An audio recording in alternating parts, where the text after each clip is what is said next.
What's up, investors? It's the Russian dude. Let's get straight to the point and talk about some ridiculous Russian propaganda. Huh.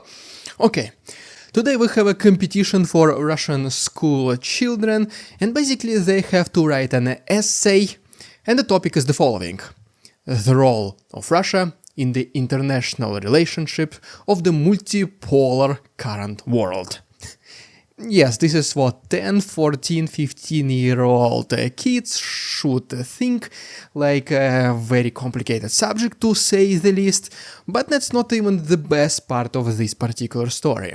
The best part about all of it is that the winners, the person with the best essay, the grand prize, is the trip to North Korean camp. I'm not even kidding. I'm not even joking. It might sound like something surreal, it might sound something like it just doesn't exist in the modern world, it might even sound, after all, like it should be the punishment for the worst essay ever, but no. In Russia, this is your reward for writing the best essay on Russia, communications, relationship with the rest of the world in this modern age. Well, I don't see a problem here. Guys, let me know what do you think. Well, okay, enough with this clownship. Let's talk about some serious stuff which also still involves North Korea and Russia, because reportedly, according to some Western media, including, for example, the article by Reuters, they mentioned that the elite North Korean forces, they did finally arrive to Russia. They did not specify what's the purpose, what's the goal of these forces. They only mentioned that maybe these are going to be just the instructors. You heard it right, North Koreans are gonna teach Russians how to fight in a war. Like something could go wrong, right? If you remember, by the way, maybe last week I made a video about North Koreans sending their engineering troops to Ukraine, and the main goal was to rebuild the cities in Donbass region. Well, now apparently these are the military instructors. As you can see, there is not that much clear communication between North and the West of the world. For some reason this does make sense. For this reason we do have to make some certain assumptions, which inevitably either are confirmed or completely refuted.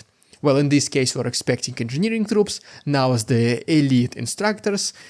I would not be surprised if next week there will be actual North Korean soldiers fighting along Ukrainian front lines. Another country which also recently interacted with Russia, it almost feels like that Putin is back on the international arena.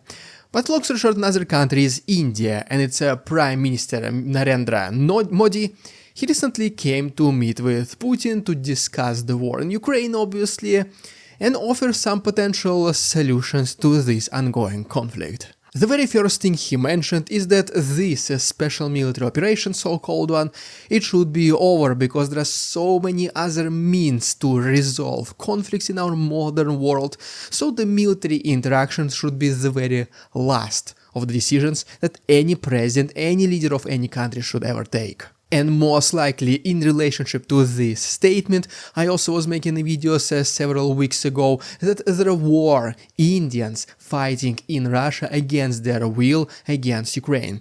So apparently this is obviously true, this was obviously true, and after Putin met with Mr. Modi, he did claim that every single Indian soldier who will be found within the ranks of the Z army, they will have to stop their service immediately and sent back home, once again effective immediately. Now we don't know exactly how many Indian soldiers are currently fighting in Ukraine. According to the most conservative estimations, it can be as little as only 30 to 40 of them, but if you remember, those Indians previously found in Ukraine, they were sent there against their will, so potentially the real number might be even in thousands. But in one way or another, assuming Putin will listen to one of his newest best friends, Narendra Modi, Indian army is now pulling out of their soldiers from the Russian army. And just when you thought that the reshuffle within the Russian authorities, specifically within Kremlin and the Ministry of Defense of Russia, stopped,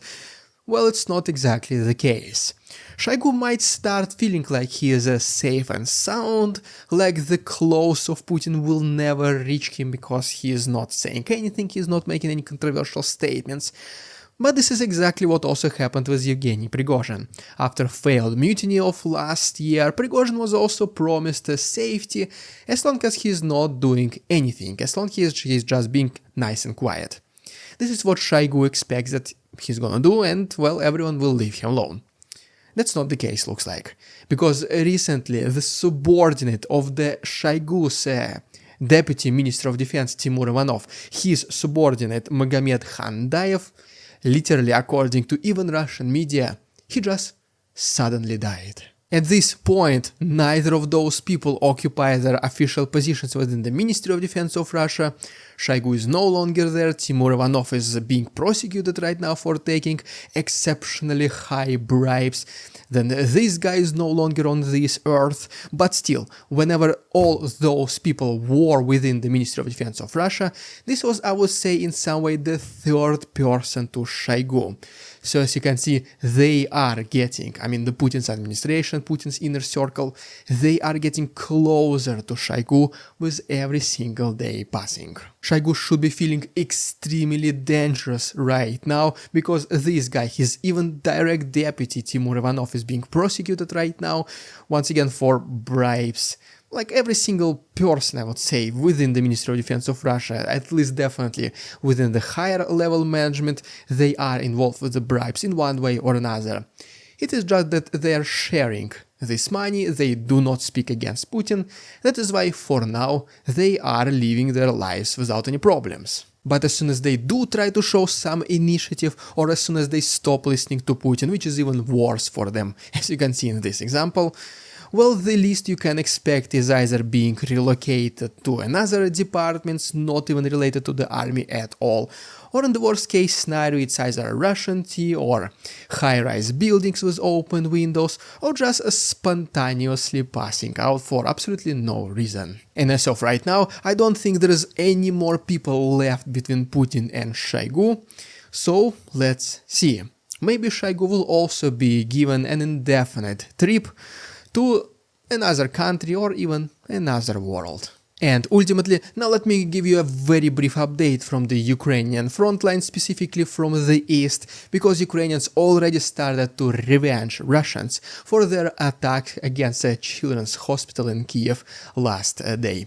Guys, I will have unfortunately to censor a lot of footage in this next chapter, so if you want to see uncensored episode of The Russian Dude, please go ahead and check it on my Patreon, link is down below. We will continue talking about this chapter on YouTube, just once again, unfortunately, I will have to censor stuff. To begin with, oil refineries and oil storages across Russia, such as for example in Astrakhan, Volgograd and Kursk, they were under attacks by Ukrainian drones last night. Next we can see a video from Serebryansky forest along Crimea front line, where Ukrainians are defending their positions against advancing Russians, and then the next video shows already that Ukrainians are trying to advance closer to Russian positions also along Crimea front line. In Klishivka, Russians attempted to advance closer to Ukrainians, though this offensive was relatively easily repelled by Ukrainians, and they destroyed several manpower and military equipment along the way, and then almost immediately Ukrainians themselves launched their own counteroffensive. In Donetsk region, Ukrainians using FPV drone were able to find a local ammunition warehouse, and then the next another drone was able to destroy it, causing massive fireworks. And then also in New York, not in the American New York, but there is the same city name in Donetsk region as well. Long story short, Ukrainians tried to liberate it using Bradleys and infantry, and they were able to do it quite successfully. In the end, they were literally going door to door, knocking door to door, eliminating the remaining hiding Russians. And just overall, in the last 24 hours since this Ukrainian revenge started, they were able to destroy 5 Russian artillery systems, 9 tanks and 13 other armored vehicles of various kinds. And ultimately, to sum it all up, unfortunately, according to several Western military experts, Ukraine will win this war, but they will not be able to return currently occupied territories, which are taken by Russia. What they mean by that is that yes, the Western support to Ukraine will never end.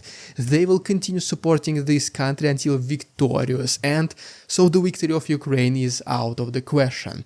Unfortunately, and most likely, they will force Zelensky to negotiate. They will also force Putin to at least surrender some of the points in this so-called peace agreement that Russia proposes.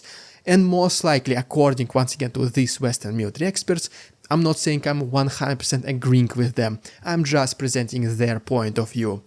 So what these Western military experts they say is that Ukraine unfortunately will have eventually to sign a peace deal with Russia, which will allow them to push the army out of the territory of Ukraine, but Russia will keep at least some of the occupied territories. Personally, once again, I do not agree much with these statements, but I'm also curious to hear what you guys think, so let us know down below in the comments. Well, there you have it, guys. Thank you so much for watching. Please like this video, subscribe to my channel if you want to continue receiving such daily news updates. Thank you so much Surfshark VPN for sponsoring this video. All the other useful links are down below. Thank you so much for watching. See you tomorrow. All night long, Russian dude, he'll drink and dance and never brew with a smile.